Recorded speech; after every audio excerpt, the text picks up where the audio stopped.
Revolusi, revolusi, revolusi, revolusi, revolusi, revolusi, revolusi, revolusi. Wah, reformasi anjing.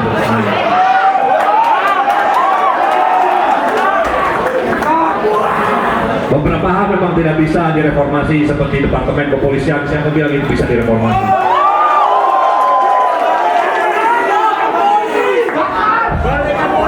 Guys, gitu aja. Guys, selamat malam kawan-kawan, selamat malam warga di Goelos. Assalamualaikum warahmatullahi wabarakatuh.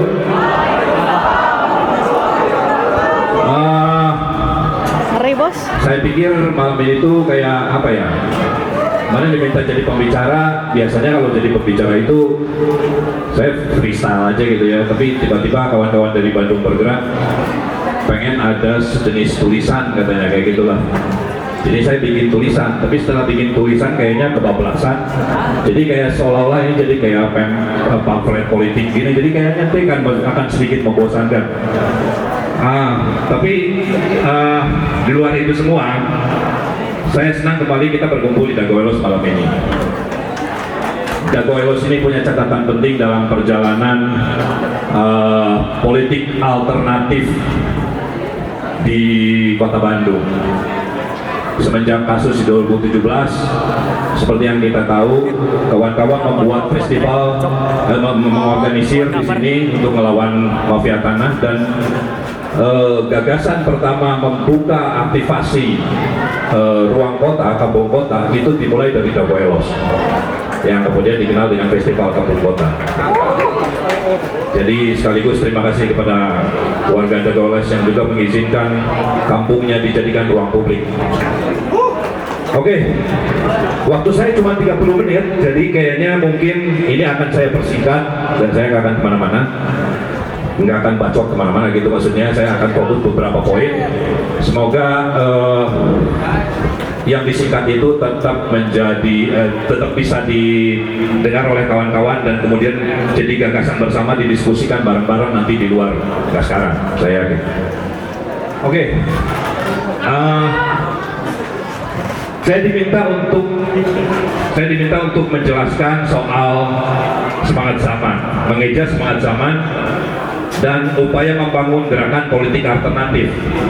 Berat pisan gitu sebenarnya. Saya juga bingung mau ngomong apa sebetulnya, karena yang namanya semangat zaman itu anjing, kata guru. Nanti kita bahas satu-satu. Soalnya semangat zaman itu sesuatu yang asing sebetulnya. Bagi saya juga semangat zaman itu sesuatu yang agak sulit dijelaskan dengan singkat. Kalau orang Jerman itu punya istilah sendiri, Zeitgeist gitu. Kita nggak punya. Dan semangat zaman sebenarnya saya nggak yakin itu mewakili apa yang dimaksud dengan orang Jerman ngomong tentang semangat zaman. Tapi kemudian bisa saya kasih contoh gitu ya. Kalau misalnya saya boleh kasih contoh, pertama kali saya dengar kata semangat zaman, Zeitgeist, itu justru saya menemukannya di buku Pang. Mana anak Pang? Saya justru menemukannya di buku Pang. Di buku itu menjelaskan ketika dia menjelaskan fenomena hardcore. Mana anak hardcore? Di buku itu menjelaskan fenomena hardcore yang datang di 80-an. Daerah Amerika itu kemudian ada Reagan, kemudian tiba-tiba ada Bad Brains, Minor Threat, anak-anak hardcore pasti tahu. Nah kemudian sebenarnya antara 80-an itu eranya punk itu mati. Kalian tahu Crash bilang bahwa punk is dead. Punk yang lahir di 70-an kemudian tiba-tiba nggak relevan di akhir 70-an dan kemudian masuk menjadi sangat membosankan di 80-an. Kata siapa? Punk itu pernah punk itu membosankan di 2000-an, dia pernah membosankan juga di 80-an. Era itu orang bosan mendengar seks, drugs, dan rock and roll gitu, kayak gitu. Anak-anak mudanya bosan untuk mabok-mabokan, anak-anak mudanya bosan untuk bilang bahwa tidak ada masa depan. Karena memang pada saat itu butuh semangat zaman yang baru. Oleh karena itu ada anak muda yang pada tahun 80-an itu merubah semangat zamannya, merubah zeitgeist-nya. Mungkin kawan tahu Minor Threat, Bad Brains itu sama sekali beda dengan Sex Pistols di tahun 70-an. Semangat zamannya kemudian bergeser. Semangat zamannya bergeser, tidak lagi mabuk-mabukan, meskipun ada yang mabuk, tapi tidak kemudian jadi sesuatu yang nihilistik dan fatalistik dan merusak. Itu kenapa kemudian hardcore itu ada istilahnya, anak-anak hardcore pasti tahu istilahnya PMA, Positive Mental Attitude, lagunya Bad Brains. Itu mereka mencoba merubah apa yang selama ini di punk itu membosankan. Termasuk di musiknya. Kalau kalian dengar hardcore itu lebih cepat, lebih brutal daripada Sex Pistols. Zaman berubah, zaman kemudian tiba-tiba berubah. Nah, itu yang kemudian saya beri satu pengandaian bagaimana semangat zaman di setiap era itu berbeda-beda. Karena saya anak punk, jadi contohnya punk. Mungkin kawan-kawan yang lain tahu gitu apa segala macam. Kemudian apa konteksnya kemudian di lokal? Contohnya seperti apa? Saya bisa kasih satu lagi yang kemudian saya alami juga. Contoh semangat zaman dari era 90-an itu bukunya Suhoki, Catatan Seorang Demonstran. Ya, saya memilih ini karena dua alasan. Pertama, yang memberi buku itu adalah cewek, gitu, yang kemudian jadi pacar kemudian dari istri saya. Saya pertama kali dapat catatan seorang demonstran itu dari wanita yang kemudian jadi istri saya. Dan yang kedua, itu karena buku itu pada saat itu menarik. Itu analisa seorang anak muda dengan intelektualitasnya, dengan emosinya, itu menganalisa transisi pada era itu. Bukunya bagus sebetulnya. Tapi kemudian sialnya, buku itu tahun 60-an dan saya di 90-an itu udah 30 tahun berarti, dan sudah banyak yang berubah. Semangat zamannya sudah bergeser pada saat itu, dan saya menemukan banyak masalah di buku Catatan Seorang Demonstran itu. Banyak masalahnya, tapi saya ngasih satu contoh yang kemudian relevan hingga hari ini, dan itu kita harus kritik bareng-bareng. Karena apa? Gaungnya itu sampai sekarang ada. Poinnya apa? Saya satu aja, catatan Suhoki soal koboi. Ada yang pernah dengar? Sain. Oke, Suhoki bilang kurang lebih seperti ini lah. Suhoki bilang kurang lebih seperti bahwa mahasiswa itu layaknya seharusnya itu jadi koboi. Datang ke satu kota, ketika kota itu dikuasai bandit, dia datang ke satu kota, kemudian membasmi banditnya. Ketika kemudian banditnya sudah tidak ada, kemudian koboi itu harus keluar dari kota itu, jangan ikut kekuasaan. Kurang lebih seperti itu. Nah ini buat generasi kita di 90-an pada saat itu, ini bermasalah. Ini bermasalah karena apa? Karena pertama, kita bermasalah dengan diksi koboi. Itu pertama. Koboi itu diksi barat, film barat, yang pada saat itu kita agak menyebalkan. Itu bagian dari kebudayaan barat yang kita sebelin gitu. Koboi, betul, koboi tokoh gitu, penyelamat tunggal, ratu adil gitu, kayak gitu. Karena kita pada saat itu era 90-an sudah terpapar oleh musik dan buku yang sudah berbeda dengan bacaannya di tahun 60-an. Musik pada saat itu, saya berterima kasih pada musik populer pada saat itu. Musik pada saat itu sudah memberikan kita banyak alternatif yang bilang bahwa penokohan itu konyol. Penokohan itu konyol. Kalau dalam bahasa kerennya anti-hero, anti pahlawan. Dan kita sudah muak dengan segala penokohan pada saat itu. Bapak pembangunan lah, bapak naon deui, bapak reformasi, bapak teh anjing. Bapak itu segala macam. Kita semua muak pada saat itu. Bahkan penokohan saat itu buat kita itu bisa dilawakan. Salah satu lawakannya itu bertahan sampai sekarang. Buat kawan-kawan yang pelopor PAN di Bandung pada saat itu, kita menyebutnya pada saat itu Bapak Pang Jabar. Dan itu berlaku sampai sekarang untuk beberapa orang yang jadi pelopor PAN di Bandung. Itu lawakan tentu saja. Nah, selanjutnya saya harus bacakan beberapa poin yang kemudian kenapa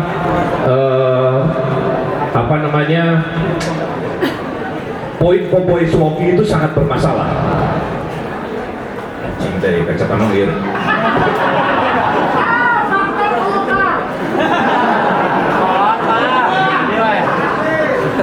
Tuh anjing aing ngorakeun goblok. Hal dia lupa yang lain. Oke, ini maksud Suwoki. Dia ingin gerakan mahasiswa hanya sebagai intervensi yang sementara, bukan menjadi bagian dari kekuasaan permanen. Make sense? Mahasiswa turun tangan ketika terjadi ketidakadilan, penindasan, kekacauan moral politik dan lain sebagainya. Setelah kondisi membaik, mahasiswa tidak seharusnya ikut menikmati kekuasaan. Gi menolak gagasan mahasiswa harus menjadi bagian dari struktur kekuasaan setelah reformasi atau revolusi. Ia ingin mahasiswa tetap jadi kekuatan moral independen, sesuatu yang siap mengkritik kekuasaan siapapun memegangnya. Terdengarnya seperti tidak bermasalah, padahal di situ letak masalahnya. Analogi koboi ini bermasalah karena tidak ada moral yang independen. Itu pertama. Bahwa politik itu bukan soal netralitas moral atau posisi di luar sistem. Karena setiap pilihan adalah politis, bahkan keputusan untuk netral, tidak memihak, tidak menjaga jarak, merupakan sikap politik. Moral tidak pernah sepenuhnya independen. Moralitas sendiri lahir dari latar sosial, kelas, sejarah, dan nilai-nilai yang selalu bersinggungan dengan kekuasaan.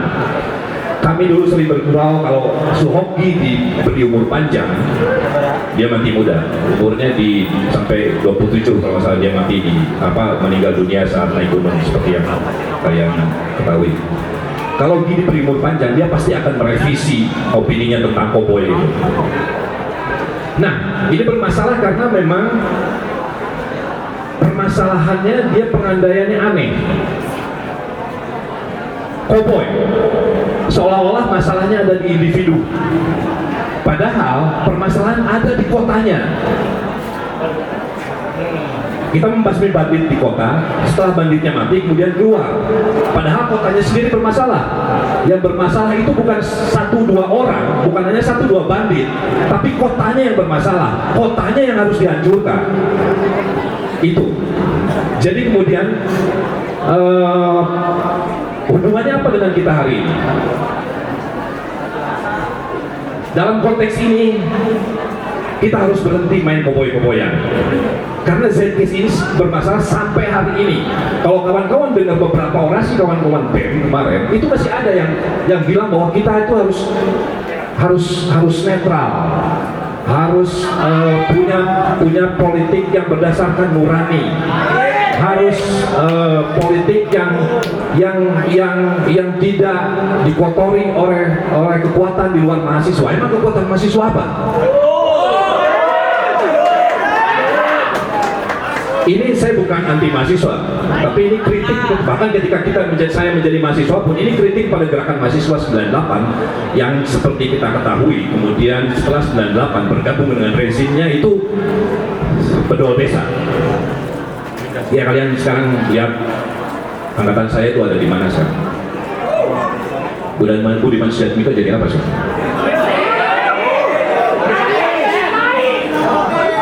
Lalu apa urusannya analogi Suwoki ini dengan politik alternatif hari ini? Dalam dunia pasca reformasi ini harus kita kritik. Kita hidup dalam era digital dan neoliberalisme yang masuk ke segala lini hidup politik semakin terasa bukan hanya soal perebutan kekuasaan negara, tapi juga yang meliputi keseharian. Politik hari ini harus kita bedakan antara politik dengan P besar dengan politik dengan P kecil.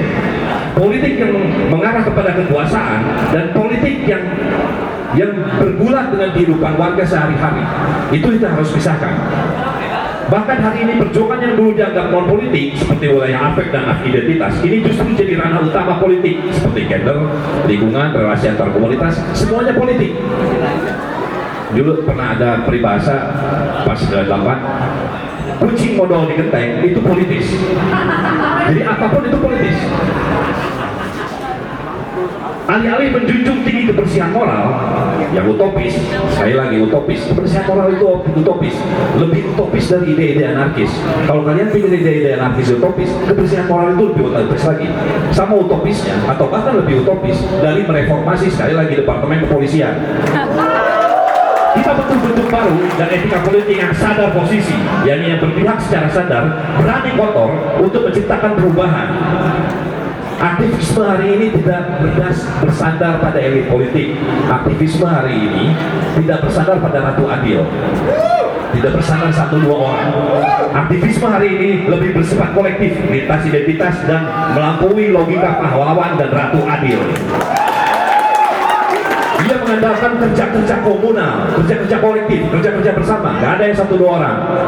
Berjejaring, membangun infrastruktur alternatif. Dalam politik non representasi, selama ini kita representasi perwakilan di DPR, perwakilan di mana, politik kita tidak butuh representasi.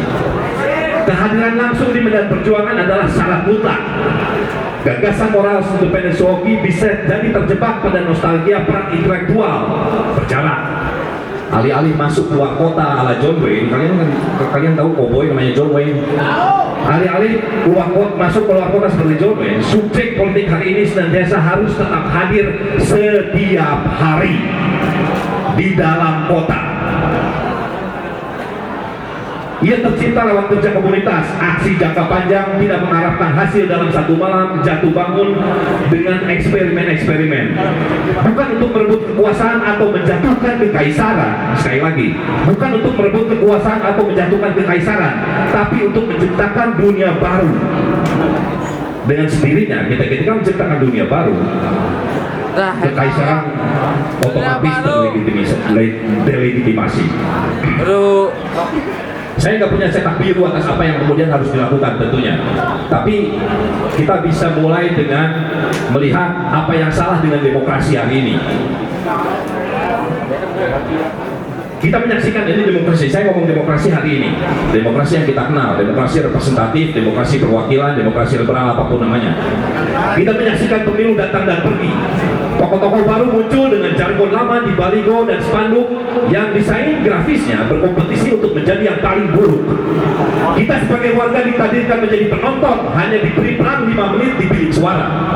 Di sela-selanya kita dihimbau dengan sangat seksama dan berhati-hati. Pertimbangkan coba pilihan kalian, karena nanti itu akan mempengaruhi hidup kalian 5 tahun mendatang. Anjing. Waduh.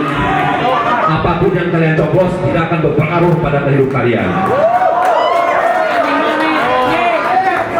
Kita terlalu lama terpaku pada sistem partai, seolah hanya itu satu-satunya medan perang, seolah itu satu-satunya wadah representasi dan satu-satunya medan tarung. Kita terlalu lama meyakini bahwa hanya ada satu model demokrasi, yaitu demokrasi perwakilan. Di luar itu, seolah-olah hanya tirani dan kekacauan. Sedemikian rupa sehingga saat kalian mendengar sesuatu yang namanya demokrasi langsung, ia lebih mirip ideologi alien atau omong kosong. Iya betul.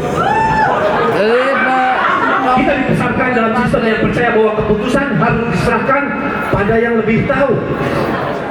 Tapi siapa yang sebenarnya lebih tahu urusan kita daripada kita sendiri? Siapa yang lebih tahu kebutuhan komunitas kecil di lereng gunung misalnya? Atau satu RW pada penduduk di kampung kota seperti The Goelos misalnya? Atau siapa yang paling kali memahami bagaimana air mengalir, kapan tanah bisa ditanam, sampah mana yang harus dipilah, puisi siapa yang layak dipentaskan, BMTA mana yang layak kita tonton di akhir minggu, dan siapa yang sakit dan siapa yang lapar. Siapa yang tahu? Kita sendiri. Jawabannya bukan di luar, tapi ada selalu di dalam, di kita sendiri. Itu hak kita. Dalam tubuh komunitas yang hidup, yang mendengar dan belajar bersama. Kemudian apa kemudian antitesanya? Kita butuh demokrasi yang tidak butuh perwakilan. Kemudian tapi apa kemudian jawabannya? Kita butuh demokrasi dengan forum warga yang tak berbadan hukum, dengan skema pengambilan keputusan yang cair, yang tidak terikat, yang saling terikat oleh rasa saling jaga, kepemimpinan yang bergilir, dan inisiatif dan kekuasaan bukan posisi, tapi peran yang harus terus bergerak, digilir. Demokrasi tak harus menunggu 5 tahun. Tak harus lewat partai, tak harus punya dana kampanye. Ia bisa dimulai di ruang tamu, di halaman belakang, di balai RW, di tempat kerja, di toko buku, di kedai-kedai kopi, di tangkringan, di gigspan, di mana-mana. Kita harus membicarakan hidup kita di mana-mana. Manifestasi sebenarnya atas gagasan dari warga, untuk warga, dan oleh warga yang selama ini dikooptasi ide itu oleh elit-elit politik. Waduk teh aji. Kita perlu regenerasi demokrasi yang sekarang sedang tumbuh perlahan-lahan. Kita tidak sadar bahwa demokrasi langsung yang tadi saya sebutkan tadi itu sudah berlangsung, tumbuh pelan-pelan. Hanya kita tidak menyadari itu, tidak menyadari fenomena-fenomena apa yang sedang terjadi di sekeliling kita. Oke, saya persingkat karena udah hampir anjing setelah 20 menit goblok.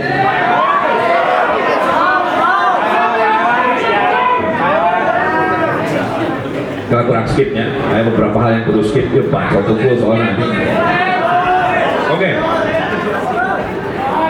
Yang kita butuhkan adalah kemudian imajinasi, mengimajinasikan kemudian apa ya kalau misalnya nggak ada DPR, kita nggak butuh negara, kemudian apa yang harus kita lakukan?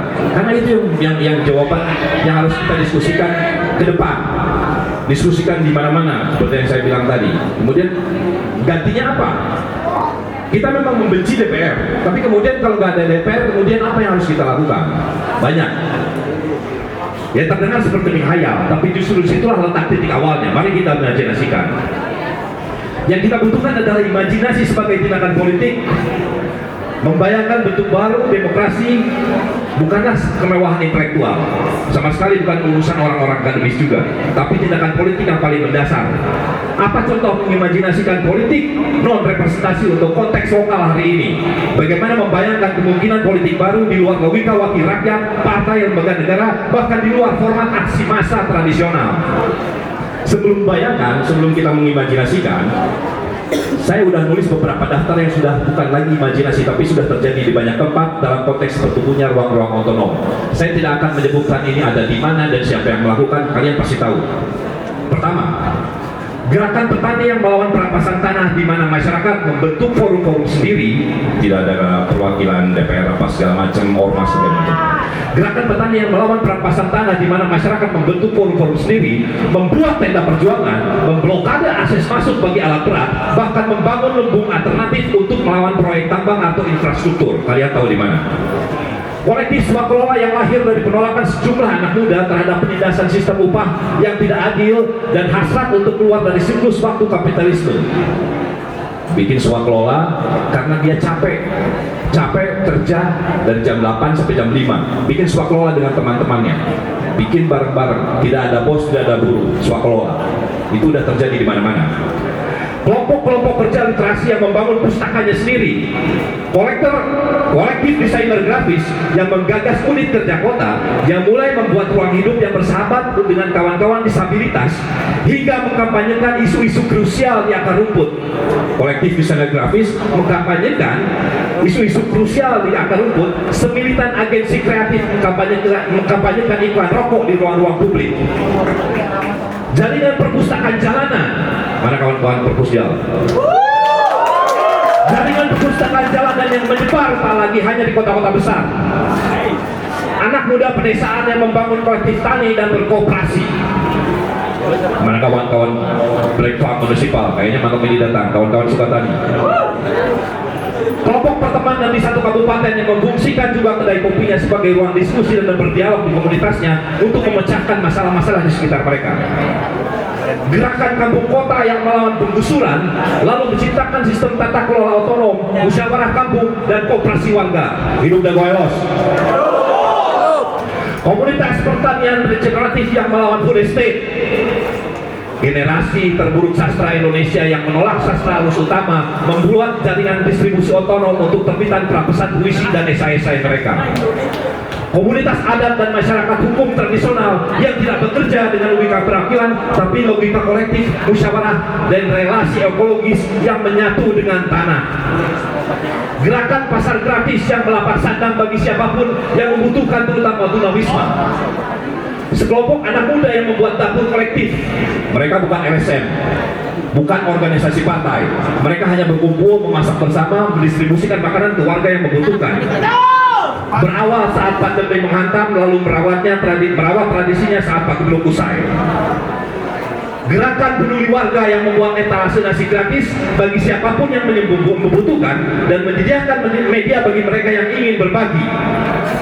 Anak-anak muda yang berganti jadwal siaga mengantarkan isi bungkus gratis. Mereka bersiaga 24 jam di area tertentu untuk memanfaatkan sosial media sebagai posko. Tidak ada posko fisik, pakai Twitter, calling, ada nomor WhatsApp, ada yang lapar di satu titik, pakai Google Map, antar nasi ke sana. Luar biasa. Kelompok ojek online yang membuat sendiri posko sederhana untuk mengobrol, berbagi cerita, dan tolong menolong. Sedikit rehat rebahan sambil menyeduh kopi dan mengisi ulang baterai handphone mereka. Siapa yang membuat posko-posko ojol? Ojol sendiri. Galeri alternatif, ruang seni warga, toko grosir komunitas, acara pangan mandiri tanpa agenda branding korporasi, operasi digital, jaringan pangan lokal. Klub supporter tim sepak bola daerah yang berkonsolidasi membantu korban perampasan ruang hidup. Salut untuk kawan-kawan BSA dan fans Persib di Bandung yang membantu kawan-kawan di luar penggusuran. Dan salut juga untuk kawan-kawan di Jakarta, fans Persija yang membantu juga kawan-kawan yang dirampas hanya di ruang hidupnya di Jakarta. Kawan-kawan Bandung dan Jakarta punya potensi untuk mendamaikan konflik masa lalu justru lewat perubahan sosial.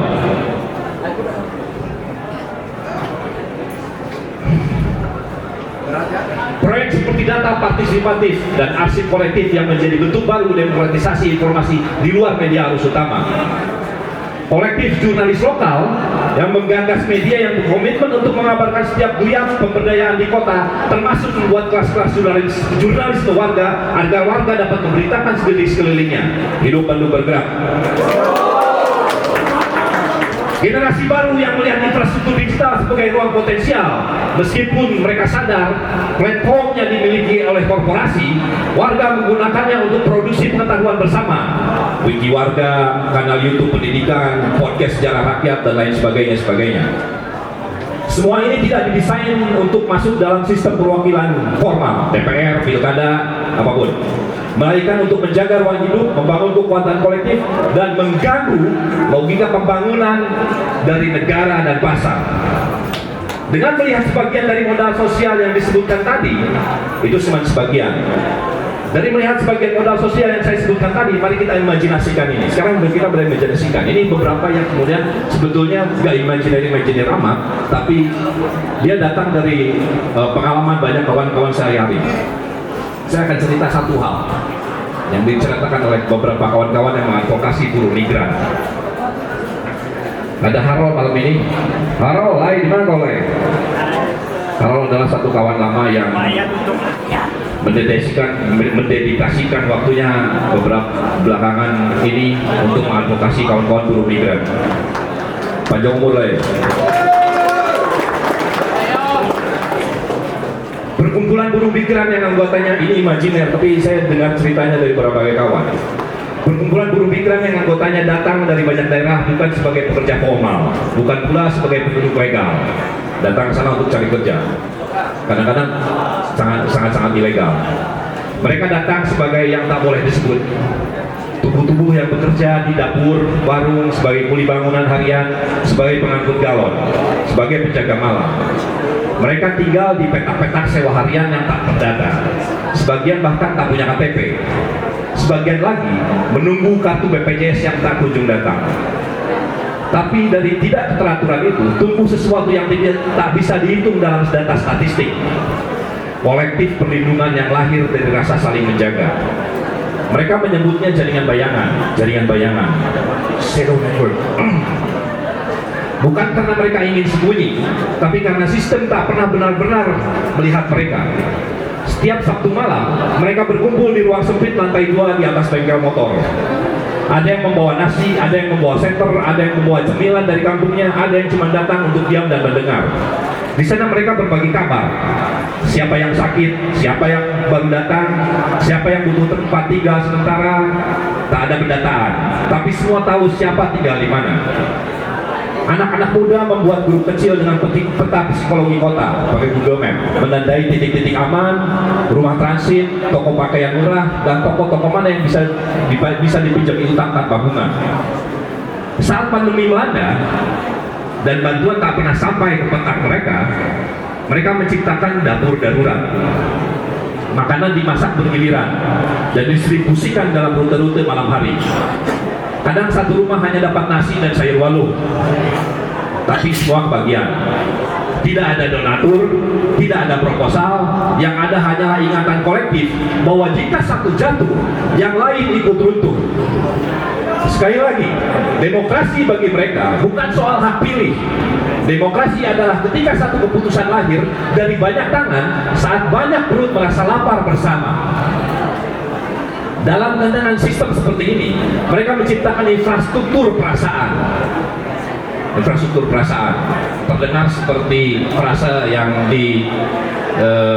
suka dipakai sama siapa itu vokalis kudeta, Vicky. Infrastruktur perasaan, kepercayaan, kepedulian, dan kecerdikan bertahan di tengah ketidakpastian. Tidak ada struktur legal, tidak ada seragam relawan, tapi mereka lebih tangguh dari banyak sistem resmi yang selama ini kita kenal. Ini menceritakan lagi cerita dari seorang kawan.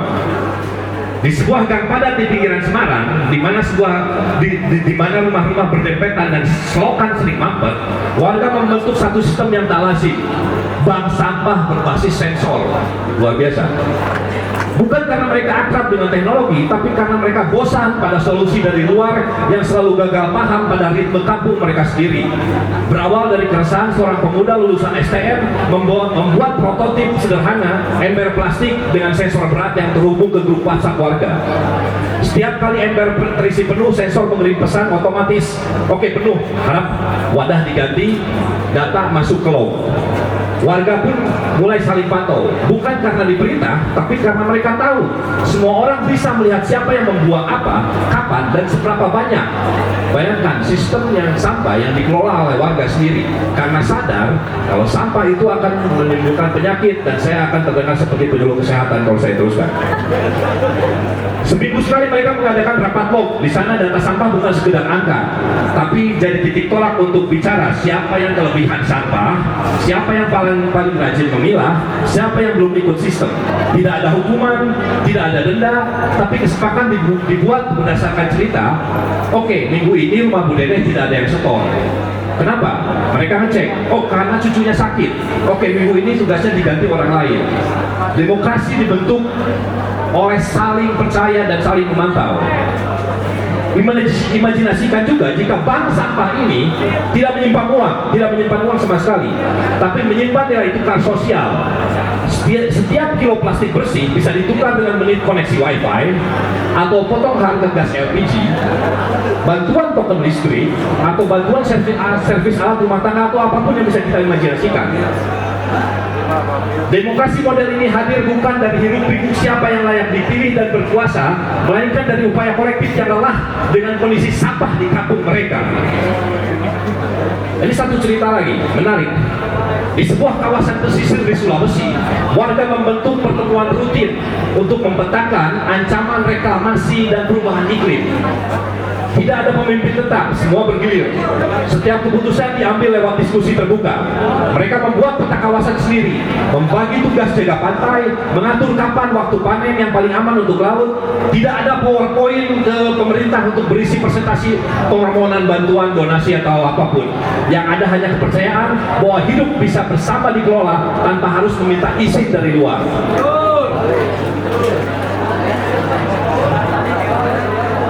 Di tempat lain eksperimen-eksperimen seperti ini ada. Akan sangat panjang kalau saya bacakan. Saya nanti kawan-kawan dari Bandung Gerak nanti bisa share contoh-contoh ini nanti di website mereka. Ada banyak sekali inspirasi. Oke. Apa jadinya? Apa jadinya jika RT menjadi ruang deliberasi pembebasan, bukan hanya mesin administrasi? Apa jadinya jika pemuda-pemuda kampung memfasilitasi diskusi publik setiap bulan? Bagaimana jika setiap band hardcore di setiap kabupaten kecil berkumpul untuk mendiskusikan agenda perilisan mereka? Agenda perilisan album secara kolektif, memajukan skena mereka, bukan mengirim demo ke label-label luar kota mereka, atau ke disebut bar minta duit, atau ke agensi-agensi brand rokok. Bagaimana jika keputusan tentang pembangunan diambil bukan hanya oleh pejabat, tapi melalui forum warga yang benar-benar mendengar dan menyusun kesepakatan? Bagaimana jika setiap bulan warga mengadakan pentas seni yang aktivasi kampung-kampung kota? Bayangkan, festival kampung kota ada tiap bulan, bukan karena penggusuran, tapi memang kita punya akses terhadap demokrasi kebudayaan kita sendiri.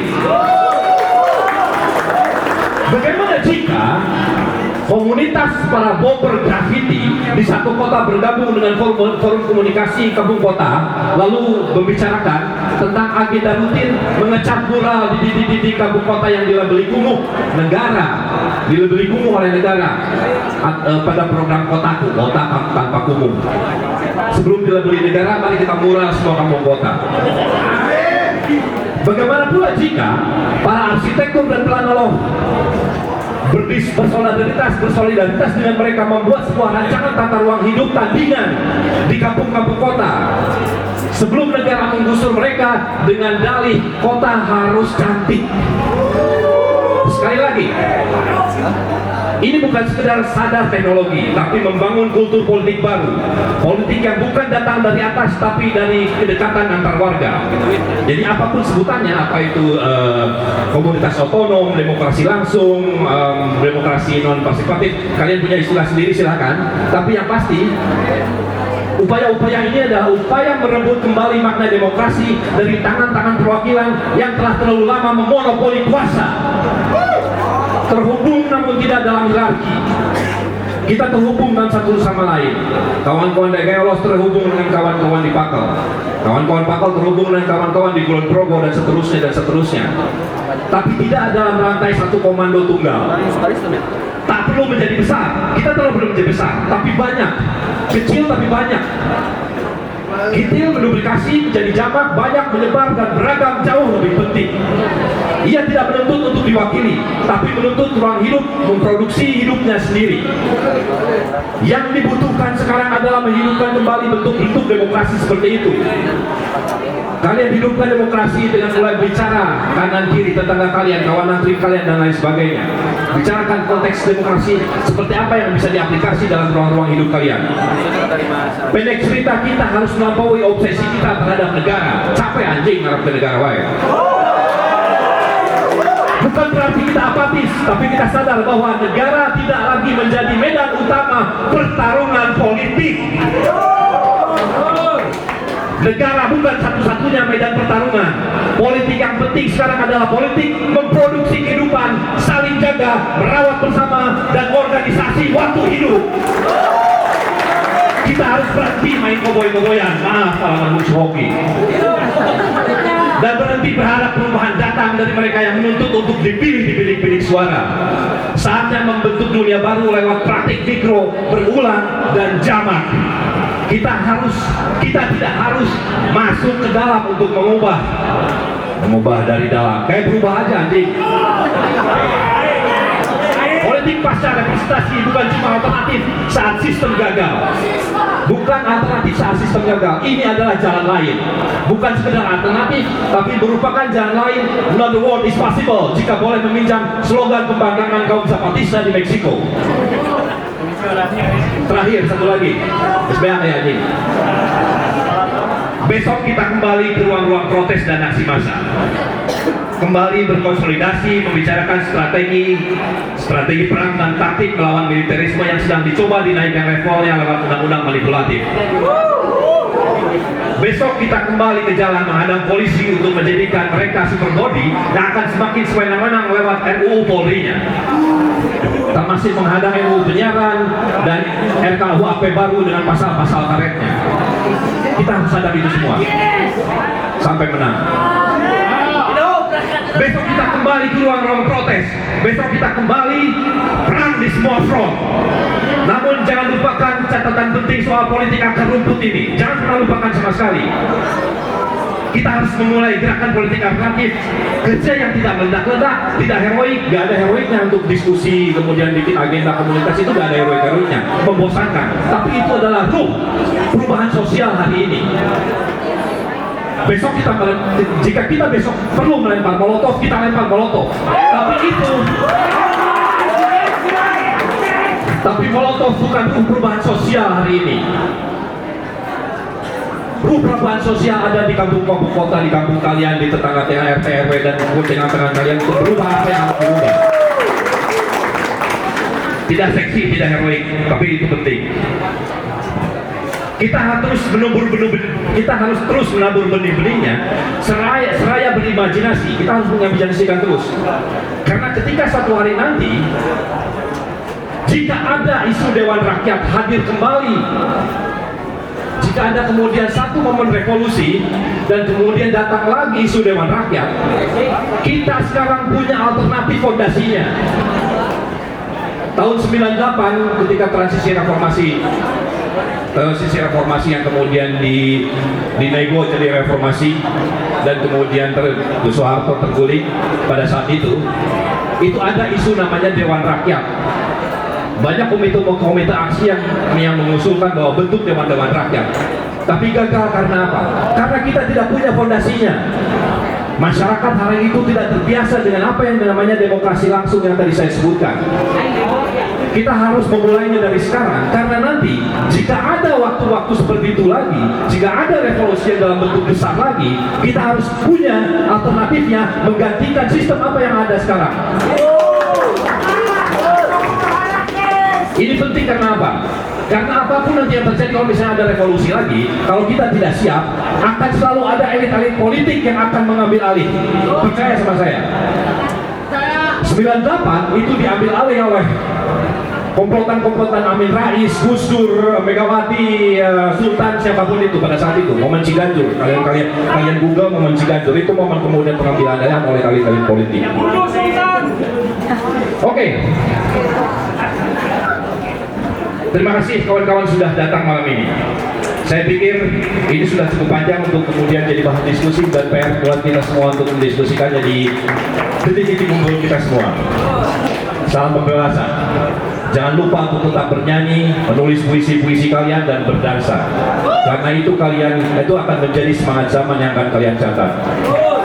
Assalamualaikum warahmatullahi wabarakatuh.